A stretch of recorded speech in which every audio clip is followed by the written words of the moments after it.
Hello everyone, my name is Sunny and welcome to the very first episode of Campaign Deconstructed, a series where we deep dive into creative marketing campaigns, speak to the people behind the scenes, try to understand, as simply as possible, what makes them so great. So who is today's brand? Well, that would be the Nestle-owned four-fingered, chocolate-covered, wafer-filled KitKat, which celebrates its 85th birthday this year. The bar originated in York in 1935 and has grown to be a success the world over. In Japan alone, KitKat has over 200 flavors, including the likes of wasabi, pumpkin pudding, and sweet bean jelly, whatever the hell that is. So KitKat's main obstacle clearly isn't coming up with new flavors for their products. If anything, they've mastered that area. So what is KitKat's business objective? Thankfully, KitKat's business challenge isn't all that deep, complex, or multifaceted. They want to sell more candy bars to more people. Simple enough, really. However, the marketing obstacle in front of KitKat, now that's interesting. You see, KitKat is a heritage brand of Nestle, and they've been using the same slogan, have a break, have a KitKat, for the past 60 years. So how does a brand invent new and imaginative ways of bringing that slogan to life? You see, in here, within this tension point, this is where today's campaign comes from. And it involves partnering with another company called Airfix, which unlike KitKat, you may be unfamiliar with. Airfix was founded just 4 years after KitKat in 1939, and it's famous for its model making kits, the vast majority of which are styled after some of the most iconic vehicles in history. From tanks to classic cars to aeroplanes, you could potentially build a diorama of any war over the last 100 years just using Airfix. To build a model, you push the plastic pieces out of a larger screw, you glue the whole thing together by following the instructions, and hopefully what you've built resembles what's on the box. Yeah, that's one fine looking barbecue pit. Why doesn't mine look like that? Ah! In the UK, Airfix is so synonymous with model making that people often misidentify model making kits from other brands as Airfix kits. It's equivalent of all hot tubs, vacuums, printers, flying discs or plasters being identified as the jacuzzis, hoovers, Xerox, frisbees or band-aids of their own respective categories. So we have KitKat and we have Airfix working together in tandem, but what did they create together? Well, say hello to the KitKat Kit, a limited edition Airfix remake of a legacy World War II Supermarine Spitfire plane with a bar of KitKat chocolate included in the box on a bespoke sprue.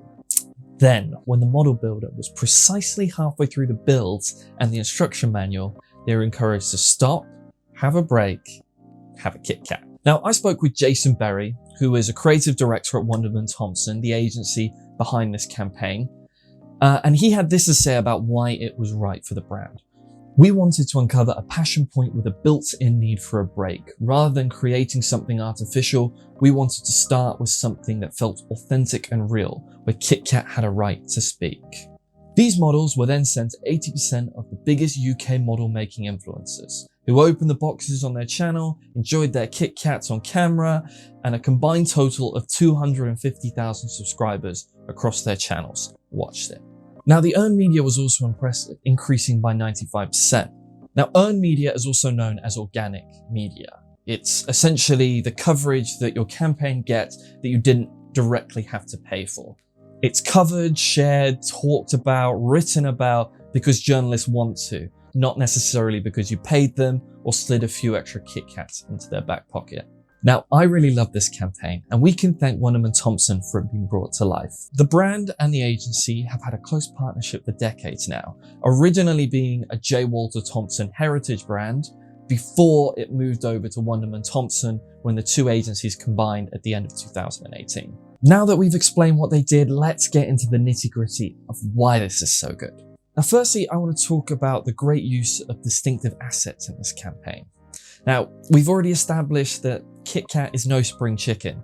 It's the same age as Whoopi Goldberg, Julie Andrews, and Tenzin Gyatso, the bloody Dalai Lama. And in that time, KitKat have built up several branded features or memory structures that we commonly associate with the product.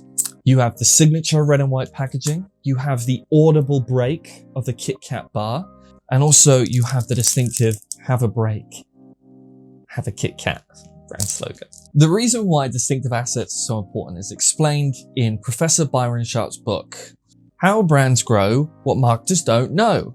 He was a poet. He did know it. Sharp's book explains that distinctive assets create mental availability for a brand.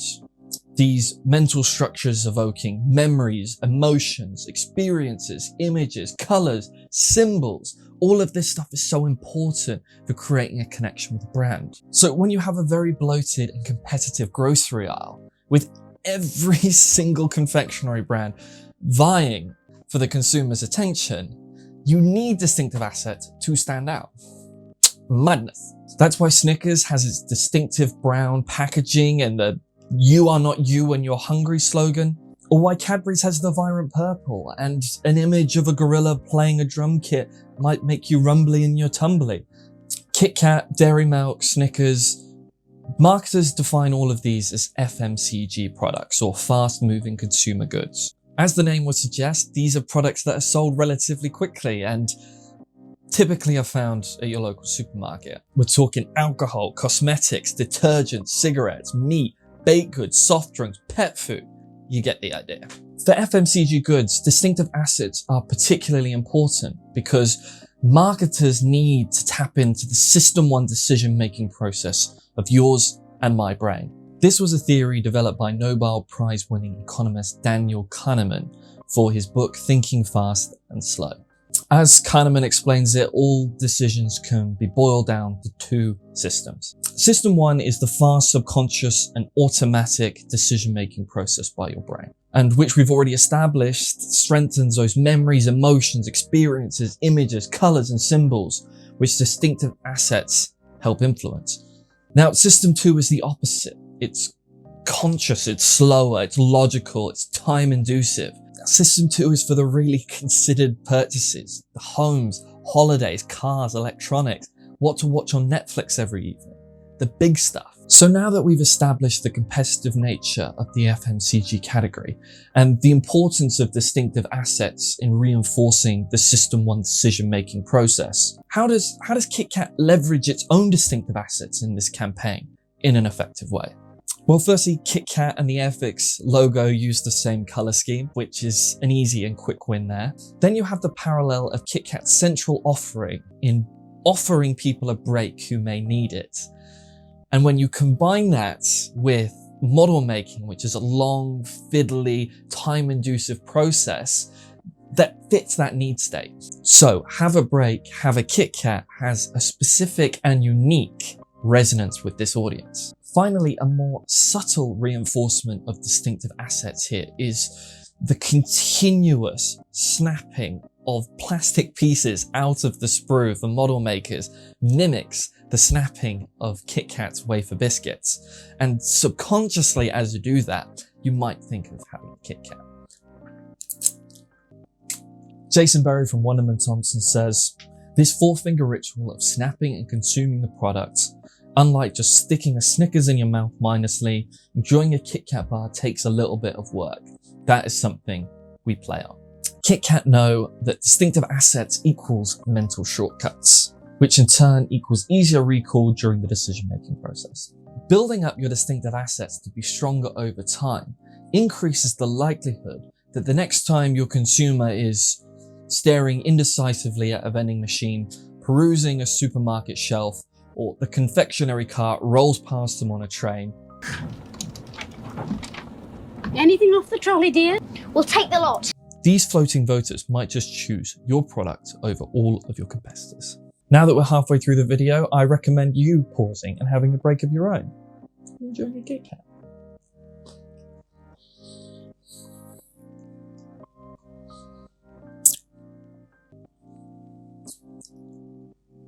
Now back to the video.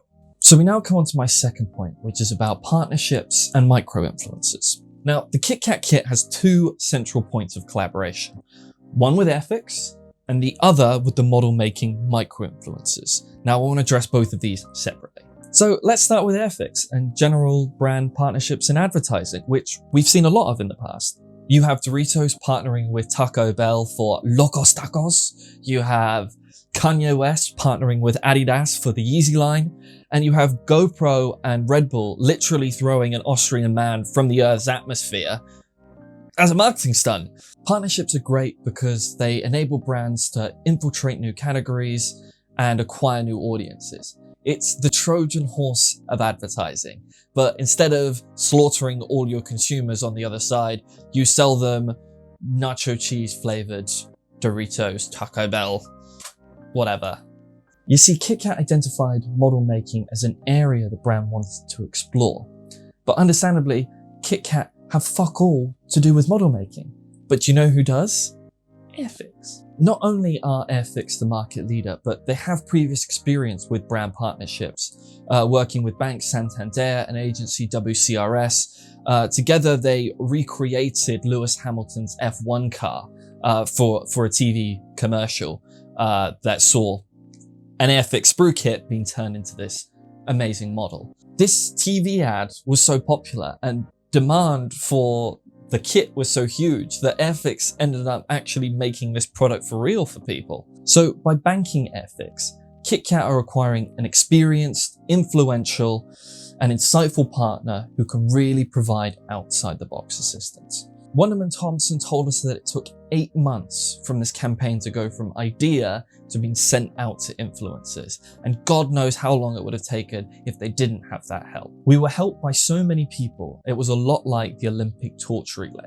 The only way to keep the damn thing alive is to keep passing it from person to person and hoping the light doesn't go out. Not only can partnerships help brands create and share great ideas, but it's another outlet for support, expertise, dedication, and as Jason just said, keep an idea alive. Now, if you were to put this campaign into a neat little box, it's an influencer campaign. So the right partnership and the distribution of that message is influential for it working. It can be tempting for a brand to use a shotgun approach to its influencer marketing, getting a celebrity or high-profile influencer to help reach the most amount of people possible. Now, KitKat could have paid the Dalai Lama to reach the 535 million Buddhists around the world, rather than the 250,000 they only reached through this campaign. But clearly there is a lack of authenticity and a disconnect which people see through. The model making community, albeit small, are extremely passionate about their hobby.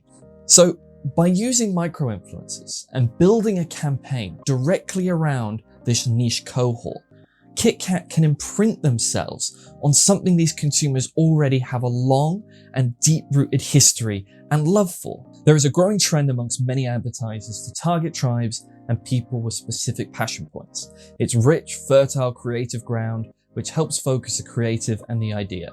We now employ much more of a global model for KitKat, focusing more on social platforms and this tribal approach. So there you have it, the KitKat Kit, a fun, alliterative marketing campaign that expertly utilized KitKat's distinctive assets, acquired a fantastic brand partnership, and effectively used micro-influencers to spread the message.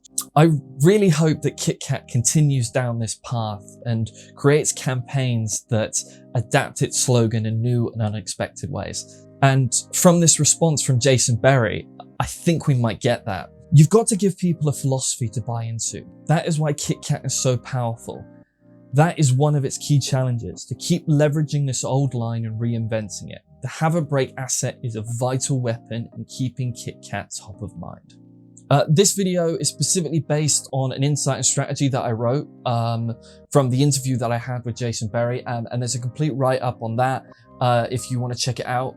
It's on our website, contagious.com. We are a quarterly release magazine. We're an online resource. We're the perfect place for creatives, marketers to find inspiration, arguments, essays, trends. It's your one-stop shop for the best work in advertising.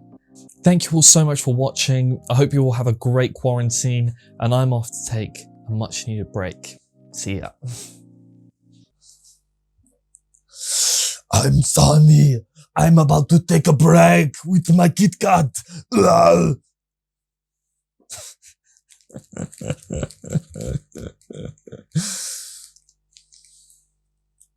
I'll see ya.